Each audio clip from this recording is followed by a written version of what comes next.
गौरव भाटिया जी, पहला सवाल आप ही से, क्योंकि देखिए जब मैंने उनसे विजय नायर पर सवाल किया उन्होंने कहा मैं इस पर अभी जवाब नहीं दूंगी। उन्होंने कहा मैंने मनीष सिसोदिया से कभी नहीं मिली हूं, फोन्स वो कह रही है मेरे पास अभी भी मौजूद है। जब मैंने उनसे अरुण पिल्लाई के बारे में पूछा उन्होंने नहीं बताया। जाहिर तौर पर वो ईडी की जांच के लिए जाने को तैयार है, लेकिन आरोप उनका बड़ा है। वो कह रही है कि मौजूदा सरकार हर चुनावी राज्य में पीएम और बीजेपी के प्रचार के पहले एजेंसी को भेजती है। दम है क्या ऐसा आरोप? अंजना जी, मैंने आपका जो इंटरव्यू था उसे बड़े ध्यान से सुना, और मैं एक बात कहूंगा, ना ये आज तक तय कर सकता है, ना कविता जी तय कर सकती है, ना हम तय कर सकते हैं कि जो तथ्य प्रमाण साक्ष्य ईडी सीबीआई इकट्ठे कर रही है उसमें प्रथम दृष्टया एक भ्रष्टाचार का केस बनता है, मनी लॉन्ड्रिंग का केस बनता है या नहीं बनता है। और कुछ बातें प्रमुखता से जो मैं देख पाया और बाकी दर्शकों ने भी देखी होगी, आपने एक सवाल बड़ा तीखा पूछा। आपने पूछा इंडो स्पिरिट्स में क्या आपका स्टेक है, क्या आप शेयर होल्डर हैं? क्योंकि यह अखबारों में खबर आती है कि 65% कंट्रोल किया जाता है इनके द्वारा।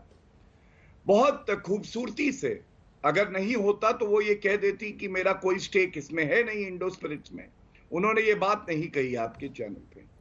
तो जो निष्कर्ष निकाला जा सकता है, मैं समझता हूं यही है कि कहीं ना कहीं तार जो हैं इस भ्रष्टाचार के अराजक अपराध पार्टी से अब बीआरएस तक जुड़ रहे हैं।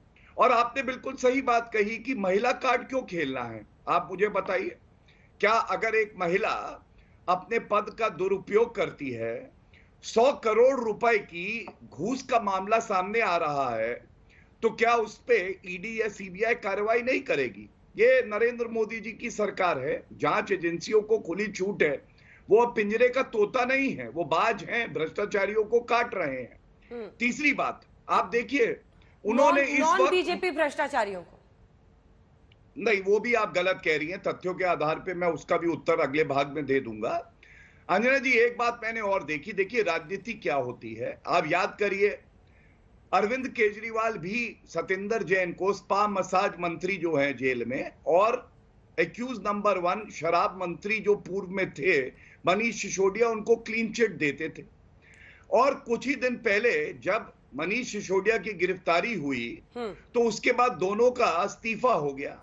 ये क्या दर्शाता है कि भ्रष्टाचारियों को ये लोग संरक्षण देते हैं, लेकिन जब सब स्पष्ट हो जाता है तो ये लोग बचा नहीं पाते, फिर इस्तीफा ले लेते हैं। और मैं बड़ा प्रश्न पूछता हूं, आप कांग्रेस पार्टी से पूछेगा, मनीष सिसोदिया की जब अरेस्ट हुई तो इनके अध्यक्ष हैं दिल्ली इकाई के, उन्होंने स्वागत किया मनीष सिसोदिया की अरेस्ट का।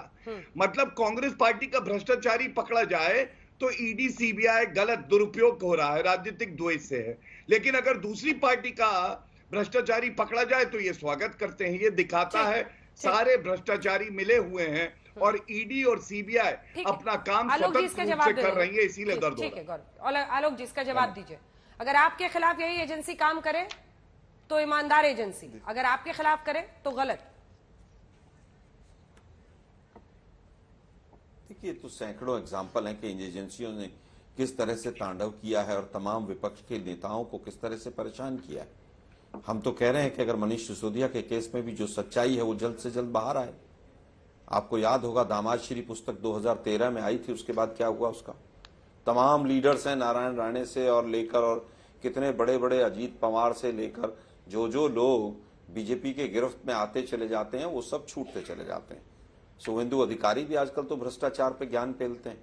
आप देखिए ना किस तरह से हेमंत बिस्व शर्मा पे सीडी आई थी, आज वो मुख्यमंत्री हैं। खैर, उस पर मैं नहीं जाना चाहूंगा। मैं केवल गौरव भाटिया भाई से पूछना चाहूंगा कि 2 भ्रष्टाचारियों के नाम बताओ जिनको सजा हो गई हो पिछले 9 वर्षों में और वो जेल में हो। एक जांच जो मोदी सरकार ने शुरू की हो और वो जांच पूरी हो गई हो, उसमें भ्रष्टाचारी पकड़े गए हो।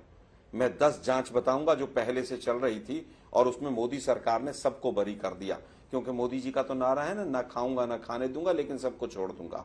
2G में आज तक 1,76,000 करोड़ का घोटाला हुआ लेकिन फिर जांच नहीं हुई।